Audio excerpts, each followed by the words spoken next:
The Shalom, call Halayim Yahweh, Bahashim Yahweh Shai, Bahashim Rakah Kudash. Double honor to the apostles and others, a great millstone who rule well. Peace and salutations to the brothers that are laboring throughout the four corners of the earth in truth and in sincerity. It's Tawab Payah from the Providence, Rhode Island camp. Just want to go into a brief lesson, basically just based off of my surroundings, things that I've been seeing. I'm pretty sure a lot of brothers been seeing this, but the raising of the prices is taking place, right? Um, and that's called it's called inflation, really hyperinflation, the way things are going. Over here in the hood, basically, gas is $5, man. Um, and ultimately, this is all just the agenda, right? To cause the prices of things go up, and people saying it's all because of the war, that's taking place in Ukraine and things of that nature. But we know that these devils, they're trying to get their fourth industrial revolution going. But one thing for certain is a lot of people have their heart set upon the riches, man. And ultimately, these riches, this fiat dollar, has no value. There's nothing backing it, right? Now I want to just read this real quick from Investopedia. It says, "What impact does inflation have on the dollar value today?" Um, by Evans Tarver. It's published in July 26, 2021. It says the impact inflation has on the time value of money is that it decreases the value of a dollar over time. The time value of money is a concept that describes how the money available to you today is worth more than the same amount of money at a future date. This also assumes you do not invest the money available to you today in an equity security, a debt instrument, or interest-bearing bank account. Essentially, if you have a dollar in your pocket today, that dollar's worth or value will be lower 1 year from today if you keep it in your pocket.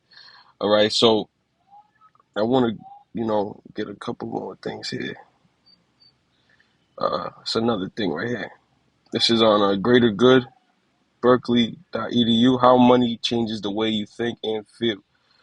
Research is uncovering how wealth impacts our sense of morality or relationships with others and our mental health, by Carolyn Gregory, February 8th, 2018. The term affluenza, a portmanteau of affluence and influenza, defined as a painful, contagious, socially transmitted condition of overload, debt, anxiety, and waste resulting from the dogged pursuit of more, is often dismissed as a silly buzzword created to express our cultural disdain for consumerism. Though often used in jest, the term may contain more truth than many of us would like to think. People go crazy over this dollar, man. People go crazy over these void riches that these devils have created, man. And truly, the real riches in gold, silver, land, cattle, oil, you know. Um, but let's go back. It says whether affluenza is real or imagined, money really does change everything. As the song goes, and those of high school class to tend to see themselves much differently than others. Wealth in the pursuit of it has been linked with immoral behavior, and not just in movies like The Wolf of Wall Street. Now, that's true. That's why you got a lot of women, shaking their ass to get money. That's the easy way for them to get money. Then you got people out here gang banging and selling drugs and killing their people in order to receive a dollar. Women, throwing their morals out their window. The scriptures tell you that you're supposed to cover your nakedness. But the way this world's set up and the way these people uh, uh, look at the dollar, it's at a point where people go contrary to what the word says to receive the dollar. Man, the scriptures talk about how you're supposed to just trust in the Lord.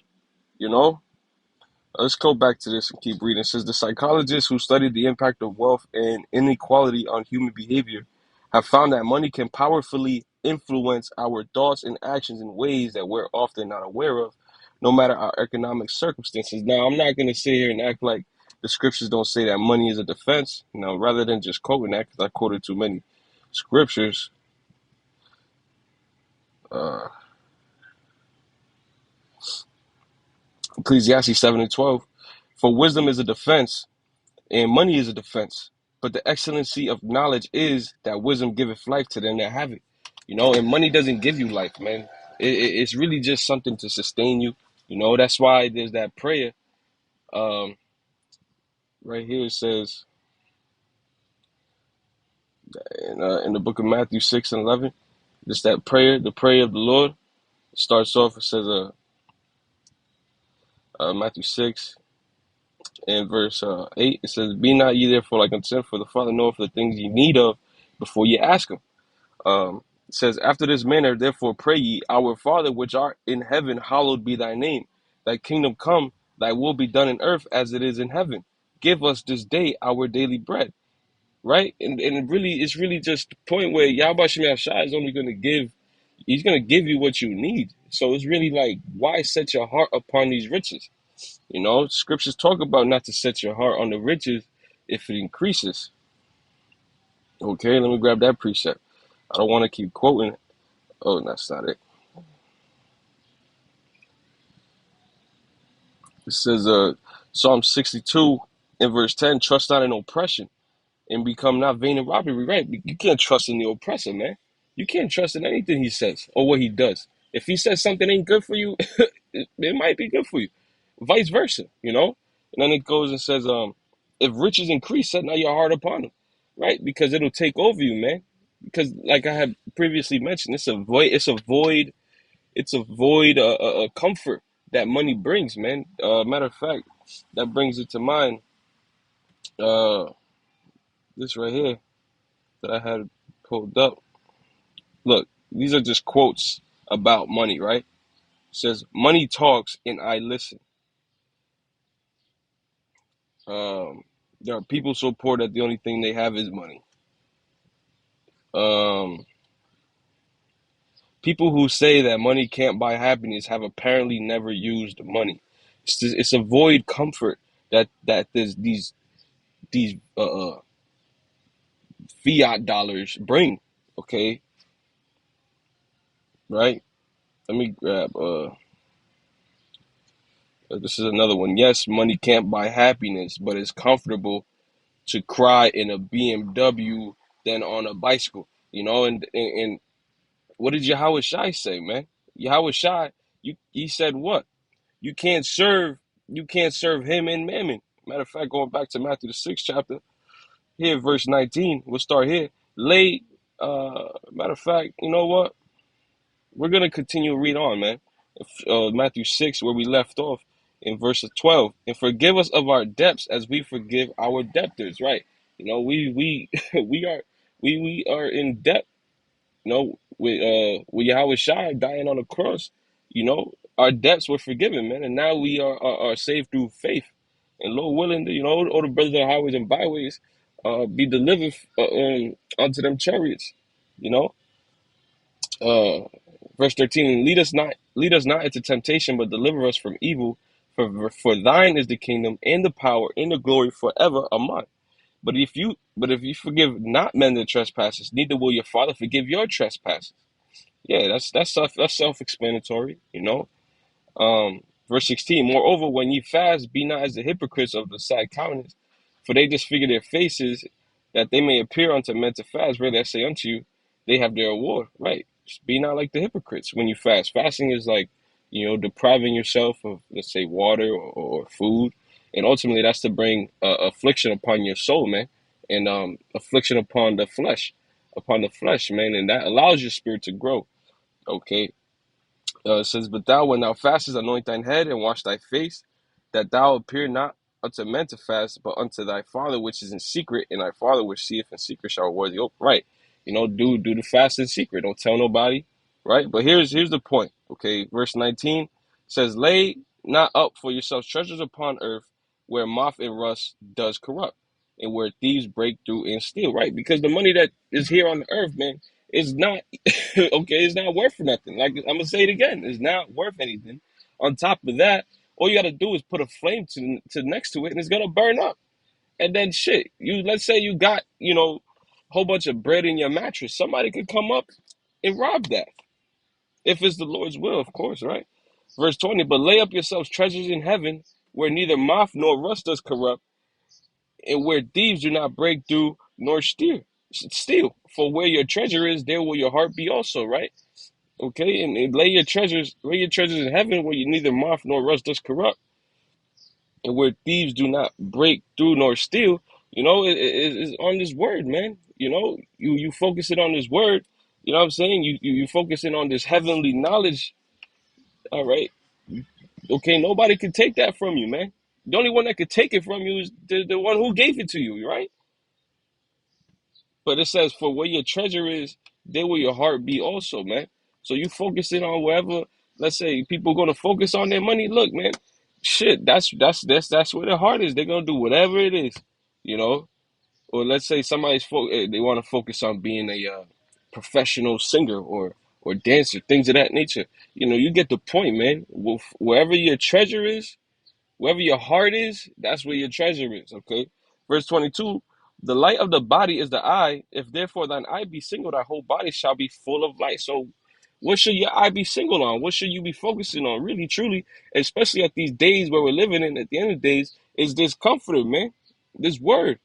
All right. Isaiah 33:6 says what? For wisdom and knowledge shall be the stability of thy time, and the fear of the Lord is strength of salvation. I don't know if I butchered that, but the point is this word, okay? It is what should be your main focus. And it says what? Thy whole body shall be full of light. What does it say here in Ecclesiastes? Ecclesiastes, I believe that's 8. Who is as the wise man, and who knoweth the interpretation of a thing? A man's wisdom maketh his face to shine. You see? And the boldness of his face shall be changed, right? You focus on one thing, which is this word, your face will change. Your whole countenance, your whole life will change, man. And that's because you are walking in the path of light. You're no longer walking in darkness, focusing. If you focus on this word, okay, and truly, you have to serve the Lord in truth and in spirit, man. Okay, it can't just be half 1 foot in, 1 foot out type thing. Verse 23. But if thine eye be evil, really, thine eye being evil is focusing on things of the flesh, things that are not even gonna profit you in the spirit. Okay, things that are going to uh, weigh your spirit down. Okay, it says, if thine eye be evil, thy whole body shall be full of darkness. Right? And really, that's the state of the oppressor. Okay, his eye is evil, man. Therefore, his whole body is darkness. And how do you know his body is darkness? Is based off of his doings, based off of the things that he does. Look, this damn devil, he's doing what? He's coming through with GMO food, GMO milk. Slocky, bear with me. I don't want that ringing like that. Everything, chemtrails in the air, giving people the right to abort babies at a like everything that he does is death, you know. In the book, I believe it's in Job. It says what? It says that his bones are filled with sin. Job 20, real quick. I'm on my way to camp right now. So, Salakia, if it starts to get a little shaky from here. Um, Bear with me, so as I look for this.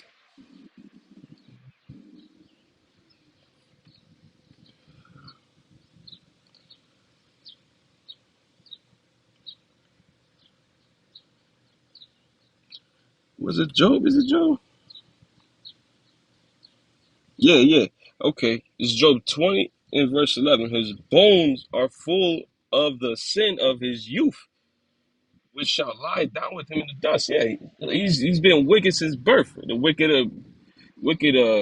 are born astray. Wicked shit, from the womb speaking lies.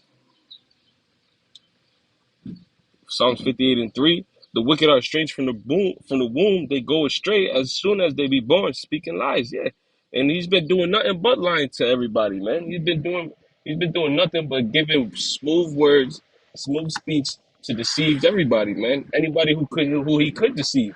But in the book of Romans, it talks about what? That there are 7,000 men that will not bow the knee to the image of Baal, man. They're gonna be 7,000 men that are not going to bow down to the image, right? You got that example in the book of Daniel that uh, uh, uh, Shadrach, Meshach, and Abednego, they didn't bow down at the sound of the flute, man. They didn't bow down to Nebuchadnezzar's image, man. And that symbolizes the elect, man. That symbolizes the elect that's not going to get down with this system, you know. But let's go back to Matthew. Get to the point. This is Matthew chapter 6, verse 23 again. It says, "But if thine eye be evil, thy whole body shall be full of darkness. If therefore the light that is in thee be darkness, how great is that darkness?" Right? You know, once you in that darkness, man, it's hard to get out. You in that dark, man. It's easy to. It feels good to be sleeping in the dark, man. It's good. It feels good to sleep in the dark. It's harder to fall asleep in the light, man. See, it says, verse 24. Here's the point: no man can serve two masters. For either he will hate the one and love the other, or else he will hold to the one and despise the other.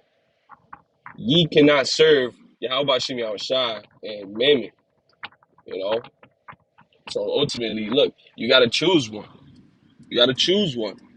You know, people think that they could do the immoral things that they do for the money, and ultimately that's really what it be for, you know. And they think that they can serve Yahweh Shem Yahushai at the same time, man. You know, things have to be done decently and in order, man. Can't be, you can't set your heart upon these riches. You can't set your heart upon the things of this world. You can't set your heart upon anything of this world because it's all gonna come to naught pretty soon, man. This is a burning building. This is a boat with a hole in the middle of the ocean, man. This place is really is ready to go out, you know. And the only way out of this place is through the chariots, you know. So set your heart aright on the things that are suitable for thee, man. Which is this word, which is Yahweh Shem Yahushai, man. And he shall be thy refuge, man. He shall be thy fortress. He shall be thy shield, man, in the time of trouble, in the time that's coming, man. He shall keep you cool. He shall be the Son of Man standing next to you in the furnace. All right. But Lord willing, this lesson was edifying. I want to give all honor, glory, and praises to Yahweh, Bahashem, Yahushai, Bahashem, Rakah HaKodesh. Shalom.